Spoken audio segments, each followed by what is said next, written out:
Welcome to Washington Talk. I'm Young-Gu Kim.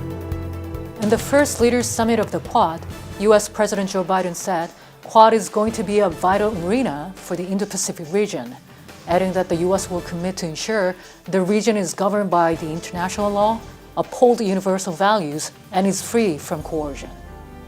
Next week, U.S. Secretary of State Antony Blinken and Defense Secretary Lloyd Austin will travel together to Japan and South Korea, the first overseas trip for senior cabinet officials. Today we'll discuss these and more. Joining me is Jean Lee, Director of the Korea Program at the Woodrow Wilson Center. Ms. Lee was the first Pyongyang Bureau Chief for the Associated Press. Scott Snyder also joins us today. He is Director of the Program on U.S.-Korea Policy at the Council on Foreign Relations. Mr. Snyder has authored numerous books on the Korean Peninsula, with the latest being South Korea at the Crossroads. Welcome to the program. Thank you, Young-Gu. Great to be here. Thank you. First of all, U.S. President Joe Biden met leaders of Australia, India, and Japan virtually in the first Quad summit. He said a free and open Indo-Pacific region was essential to all of their futures.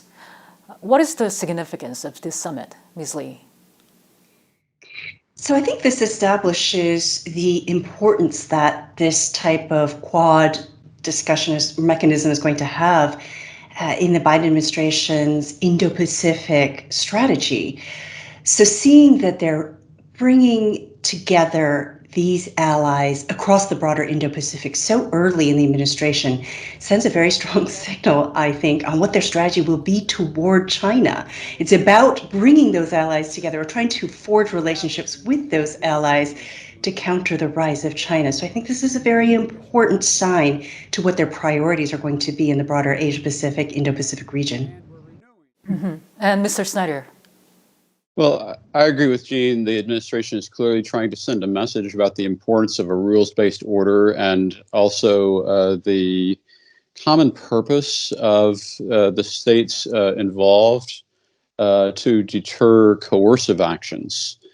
And I think that the Biden administration has spent a lot of time thinking about the rollout of the strategy, because we have the Quad summit, and then we have this 2+2 trip.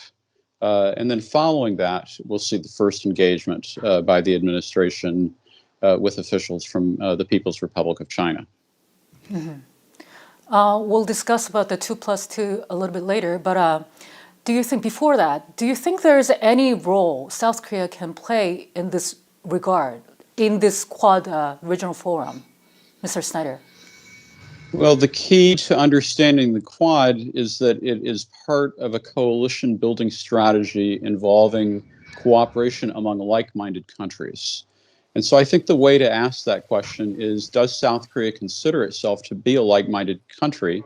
And if so, then yes, there's going to be an expectation that South Korea will participate actively as part of activities connected with the Quad or Quad Plus, or, I mean, honestly, the terminology, I think, should still be in flux, but it's really about building a coalition in response to concerns about Chinese coercion.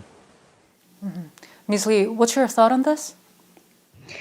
Well, I think it remains to be seen whether South Korea will be invited to join, but there's certainly been some discussion in Seoul about whether it is the right time to join. I think there were hesitations on the South Korean side because they saw it as having to previously, under the Trump administration, having to choose between the United States and China, which is something that is very difficult for a country that is a neighbor and so reliant on trade with China to do. But on the other hand, if they're going to be left out of what is this broader coalition, which may have some policymaking influence when it comes to the Korean Peninsula, I think they'll certainly want to consider their role and their place in those discussions. So I think we'll see a lot of discussion about and debate about whether it's time to really push for inclusion in the Quad. Mm-hmm. And Secretary Blinken and Secretary Austin are going on their first foreign trip together to Japan and South Korea. According to the State Department, choosing Japan and South Korea as the first destinations was to reaffirm the U.S. commitment to the allies. What are the top issues the U.S. needs to align itself with these two countries? Ms. Lee first.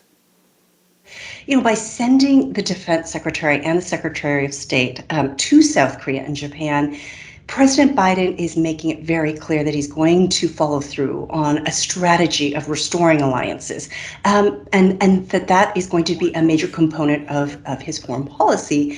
And by making Asia the first destination for his envoys, that underlines a commitment to the region. But of course, as you mentioned, it has strategic implications as well. And I think we'll get a better sense of the strategy on Asia through this trip, and particularly the discussions around China and North Korea. Mm-hmm.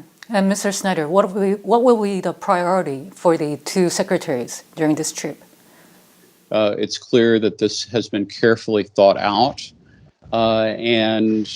So the first priority is really to affirm that framework with both of its closest allies in Northeast Asia. But then as we look at the agenda, I think the big issues are China and North Korea. And with regards to the U.S.-South Korea consultation, I think the big challenge is really the relative priority of China versus North Korea as part of the overall strategy. It's pretty clear that the U.S. is focused on countering China, but we know that the Moon administration is very focused on North Korea. And this is the first time in 5 years for the U.S. to hold this so-called 2+2 meeting with their South Korean counterparts. And of course, North Korea is one of the most important issues between the two allies.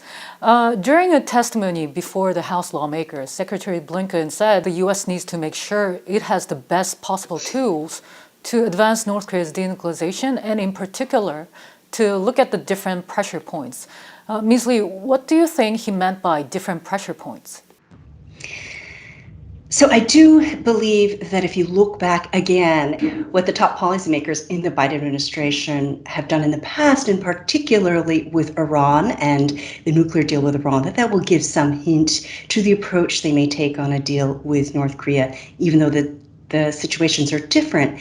And that is, in particular, use of sanctions as a diplomatic tool. And hopefully, if they do continue down that path, they will look at them and how they can use them as a diplomatic tool and use them effectively. And that would also mean using them as incentive, right? So I think that perhaps hint to the approach that they're intending to take, though, again, I would say the Korea policy review is still underway. Perhaps they're still working out the details of that strategy, and so we have to wait to see what that entails. Mm-hmm. Mr. Snyder, what's your view on this? Well, the other Iran-related issue that has come up was Secretary Blinken's statement that he is not ready to see South Korea release cash transfers to Iran as related to the vessel that the Iranians have detained, the South Korean military vessel. And so that, I think, also signals a kind of harsh approach or a pressure-oriented approach, that pressure will continue to be an important part of the strategy. And of course, it also reflects the fact that we have a lot of mistrust with North Korea. And also, frankly, that the Biden administration, a lot of their team may feel that we've fallen behind on deterrence during the course of the past 4 years, where North Korea has actually continued to advance its program, both with small-scale testing and through other measures internally that have clearly led to improvements. Just to follow up on that, do you think Biden team has decided whether to go a step-by-step approach or a big deal approach towards North Korea? Mr. Snyder? Well, I think the question you're really asking there is, are we going to focus on the journey or are we going to focus on the destination? And I think that it probably is the case that having tried to focus on the destination with no fruitful results, it's more likely that the Biden administration is going to be focused on the journey. And there, I think that actually there's a kind of simpatico in terms of views or of what South Korea might desire. for the U.S. to pursue because it means that we're not just going to sit and wait. But of course, the big problem is that we are going to sit and wait for North Korea. North Korea hasn't given the green light to talks, and it's simply not clear that there is a formula that the U.S. can offer that would have a tangible impact on North Korea's thinking in terms of engagement on nuclear issues. Ms. Lee, do you have any thought on this? Well, I just want to say, I think Scott put it so poetically, and I agree that I think it would be more about the journey rather than what we saw with President Trump, which was really looking for these dramatic moments right up front, thinking about the short-term gain rather than the long-term sustainable process that something like this would entail.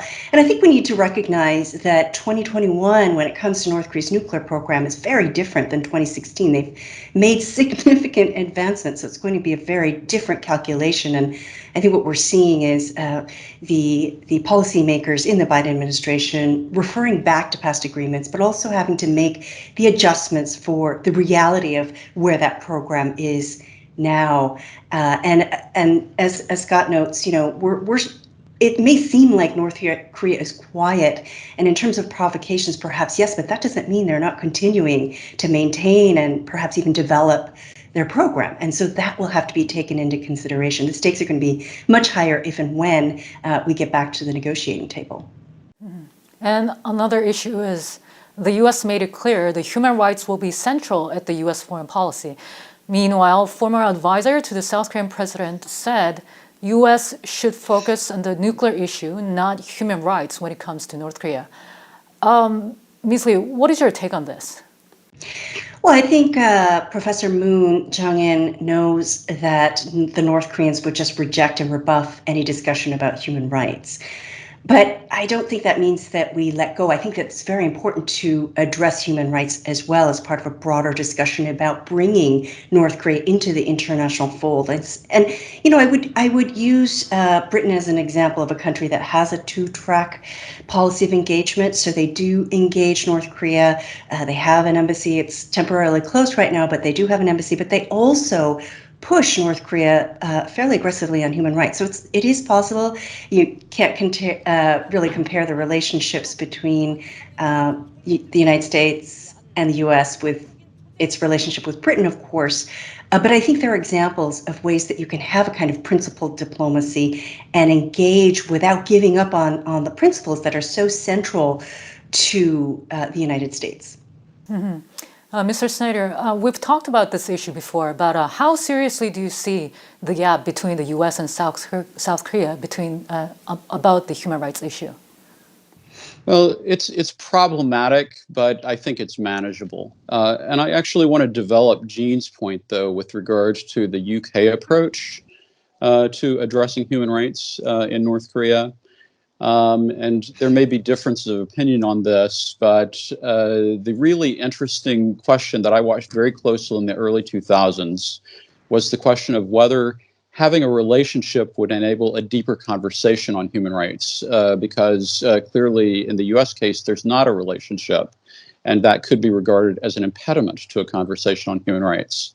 But when we look at what the British have actually been able to accomplish through their diplomatic relationship, I actually don't see that much of a difference, to be honest.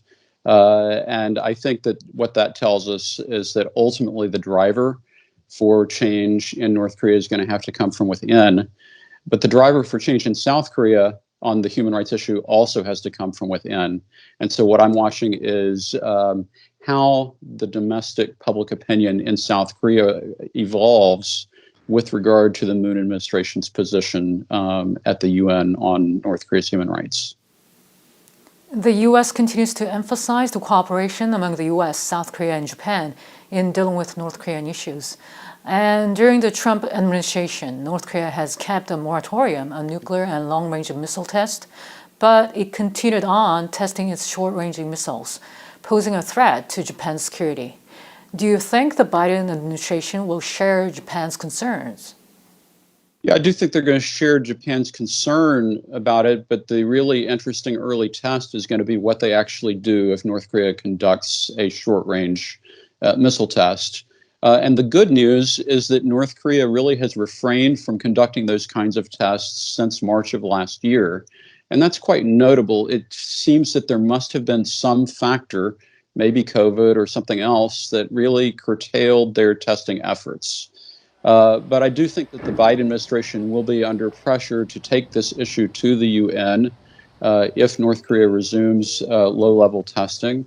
South Korea will not like that. Japan will be more satisfied with it. And frankly, the UN as a venue for responding to those issues also is much more complicated today than I think that it was in 2017.